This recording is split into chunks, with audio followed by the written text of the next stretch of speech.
By including Dr. Phil in this weekend's immigration raids, the Trump administration has inadvertently given the American people some pretty critical insights into what the Trump administration perceives to be their biggest weaknesses right now.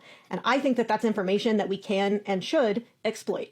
So let's talk about it. So in case you missed it, over the weekend, Dr. Phil participated in one of the Trump administration's immigration raids, videotaping the entire raid as if it were an episode of his famous television show, and even going as far as interviewing one of the detained people himself. As with all things, both Dr. Phil and the Trump administration had their own motivations for including Dr. Phil in this raid. Dr. Phil's motivation is incredibly easy to understand. The Dr. Phil show was canceled in 2023. Dr. Phil claimed that the show was being canceled in order to allow him to go have his big break in primetime television. But the reality behind the scenes was a lot more embarrassing than that. In reality, the Dr. Phil show had been hemorrhaging major advertisers for years, as more and more brands decided that they no longer wanted the liability of having their brand associated with quack pseudo-doctors like Dr. Phil. As a result, the Dr. Phil show went from having major advertisers like American Express, Allstate, and General Mills to advertisements for random vitamin supplements, personal injury lawyers, and even in-house ads for other shows on CBS. Dr. Phil went on to found his own production company called Merit Street Media, but that too was very quickly a massive flop,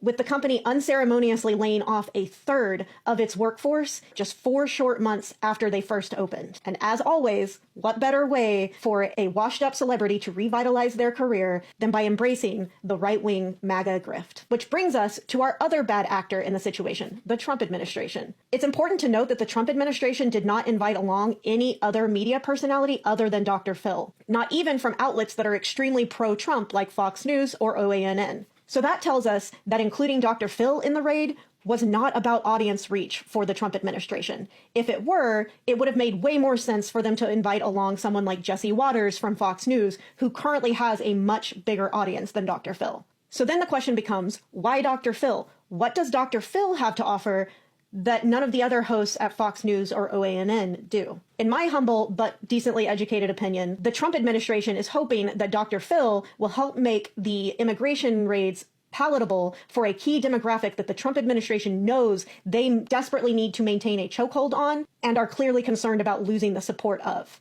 white women ages 35 to 44. Here's the thing. The Trump administration knows that sending armed immigration officials into schools, churches, and hospitals to round up innocent immigrants, including women and children, is going to be deeply unpopular with a huge percentage of the American people, especially women, and extra especially women with young children. They know that they can control the narrative with Trump supporters ages 50 and up, because those are the Trump supporters most heavily watching Trump's propaganda arm at Fox News 24/7. But white suburban moms in their late 30s and early 40s are an entirely different beast, and they aren't going to be as easily reached or as easily persuaded by the old white dudes anchoring at Fox News. And that is where Dr. Phil comes in. White women in their late 30s and early 40s are Dr. Phil's bread and butter. He is a trusted voice by many, many women in that demographic, and that voice has massive value for the Trump administration right now, even if Dr. Phil's own television shows are currently languishing. Because bringing him in isn't about reaching bigger audiences. It's about shifting the narrative for a very specific demographic and giving Trump's cruel raids a softer edge by convincing women that they're being done in order to protect them and their children. Dr. Phil is here to make the medicine go down sweeter. So what do we do with this knowledge? Well,